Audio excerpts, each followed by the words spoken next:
চলুন এবার উপস্থাপন করি প্রশ্ন ত্রাসের সাম্য ধারণাটি ব্যাখ্যা কর। কাব্যিক ভাষায় বিশদ বিশ্লেষণ, ভূমিকা ও উপসংহার সহ 2 পৃষ্ঠার উত্তর। ত্রাসের সাম্য ধারণাটি ব্যাখ্যা কর। সপ্তম প্রশ্নের কাব্যিক ও বিশ্লেষণধর্মী উত্তর। ভূমিকা: বিশ্ব রাজনীতি এক অদৃশ্য খেলা, যেখানে শক্তি, প্রভাব, বিশ্বাস সবই থাকে একে অপরের পরিসরে। রাজনীতি হয় কখনো শান্তিপূর্ণ, কখনো ভয়াবহ।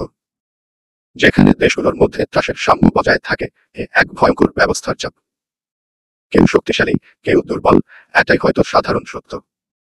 কিন্তু ত্রাসের সাম্য মানে শক্তি এবং নীতি হারানোর অভ্যন্তরীণ ব্যথা আর চাপ।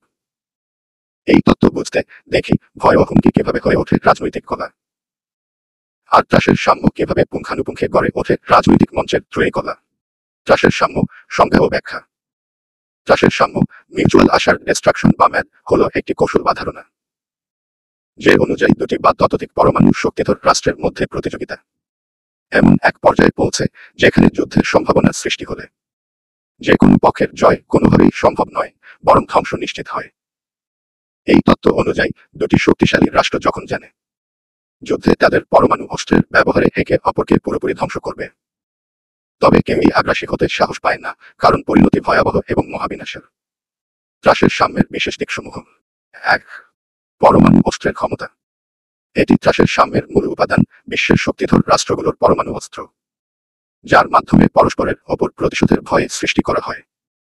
যদি এক পক্ষ আক্রমণ করে, তো অপর পক্ষ পাল্টা আঘাত করবে, বিশ্ব ধ্বংস হতে পারে। এই ভয়ই তৈরি করে শক্তির বিপরীতে সাম্য এবং যুদ্ধকে কেবল নিষিদ্ধ বলে প্রতিষ্ঠা করে। 2. বিশ্ব শান্তির জন্য নিবিড় ভয়। ত্রাসের সাম্য বাস্তবায়িত হওয়ার পর একটি অদৃশ্য শান্তির রূপ পায়, যেখানে একে অপরকে ধ্বংস করার সংখ্যা সব পক্ষকে স্থির ও সংযমী করে রাখে। যদিও ভয় এটা শান্তির সহায়ক, তবুও পরমাণু যুদ্ধের ভয় এক নতুন দিগন্তে বিশ্ব শান্তিকে কেবল এক অতিপ্রাকৃত কৌশলে পরিণত করে, প্রাকৃতিক প্রবাহের মতো। 3. কৌশলগত ভারসাম্য।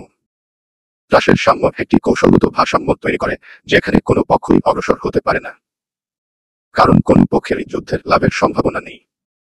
এটি প্রতিরোধ তৈরি করে এবং যেকোনো আক্রমণকে অকার্যকর ও আত্মঘাতী করে তোলে। 4. বিপরীত প্রতিক্রিয়া। যখন একটি রাষ্ট্র পরমাণু অস্ত্রের শক্তি বৃদ্ধি করতে থাকে, তখন অন্য রাষ্ট্র এই অস্ত্রের আধিপত্য নষ্ট করার জন্য প্রতিপক্ষের নীতির সাথে সমানভাবে প্রতিক্রিয়া জানায়।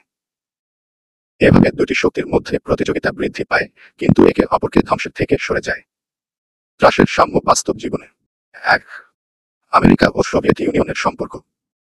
1945 সালে পরমাণু অস্ত্রের উদ্ভবের পর আমেরিকা ও সোভিয়েত ইউনিয়ন এমন এক পর্যায়ে পৌঁছেছিল যেখানে তাদের মধ্যে পরমাণু যুদ্ধের ভয় এক নতুন শক্তি সৃষ্টি করে। সোভিয়েত ইউনিয়ন এবং আমেরিকার পরমাণু অস্ত্রের বিস্তার ছিল পরস্পরের বিরুদ্ধে কৌশলগত সাম্য। এটি তাদের কোনো একে অপরকে আক্রমণ করতে নিষেধ করেছিল, কারণ জানত যুদ্ধের ফল অবধারিত ধ্বংস। 2.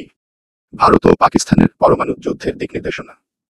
ভারত ও পাকিস্তানের মধ্যে পরমাণু শক্তির ভারসাম্য সৃষ্টি হয়েছিল, যেখানে কেউ একে অপরকে আক্রমণ করার সাহস পায়নি, কারণ জানত আক্রান্ত হলে প্রত্যেকেই ক্ষতিগ্রস্ত হবে।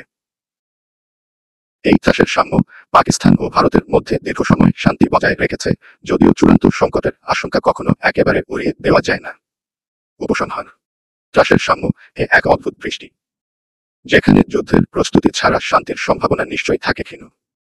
পরমাণু শক্তির ভয় এটির রাজনীতি, নীতি আর যুদ্ধের খেলার নতুন দিক, যেখানে রাষ্ট্রের মুখে শুধু আক্রমণ নয়, একটি নিষ্কলুষ সমাধান অন্তর্নিহিত, ঐক্যবদ্ধ চিন্তা মিক্স।